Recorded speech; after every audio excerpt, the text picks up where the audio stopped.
এটা সাপ মানে বিষাক্ত সাপ তো।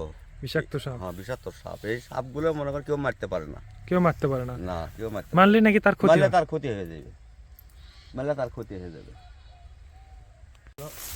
পদ্মা মায়ের, পদ্মা মায়ের স্থান। হ্যাঁ এটা পদ্মা মায়ের স্থান। আর পদ্ম আর অনেকের তো এটা নিয়ে অনেক হচ্ছে জল্পনা কল্পনা নিয়ে অনেক ভয় এরিয়া থাকে। একজন আসন দিয়েছিল একটা ফকির, হ্যাঁ হ্যাঁ সেই ফকির আসন দিয়ে এখানে মাল আছে, কলম।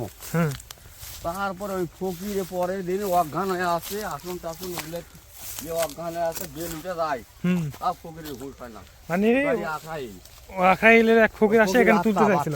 আত্মার নাম, আচ্ছা মারা গেছে লোকটা, মারা গেছে। হ্যাঁ ওই পড়ে আসলো এখানে, এখানে পড়ে আসছিল। হ্যাঁ এখানে পড়ে আসলো, ওখানে আসন দিয়ে দুধ।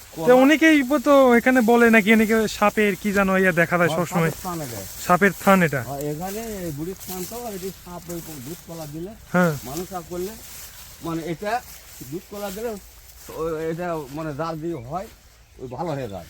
মানে এখানে দুধ কলা দিলে ভিতরে নাকি, ভিতরে কি জানো হাড়ি না কি জানো দেওয়া আছে, ওটা কিসের? সেটা হলো ওই যে পিড়া পাট আছে, পিড়া পাট আছে ওখানে, গোপার থান, ওখানে মাটির নিচে ঘর ছিল, মাটির নিচে ঘর।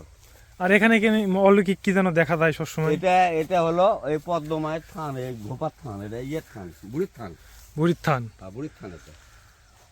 ভিতরে কি দেখা যাবে? ওই যে আপনার হচ্ছে কিছু নাই, খালি উঁচু, খালি উঁচু ঢিবি হয়, এটা ভিড়ের মধ্যে দেখেন মাঝখানে। অনেকেই এখানে আসতে মানে ভয় পায়। ভয় পায়, হয় এলে গাছ বসালে ডালও কাটতে পারে না, ভয় পায়।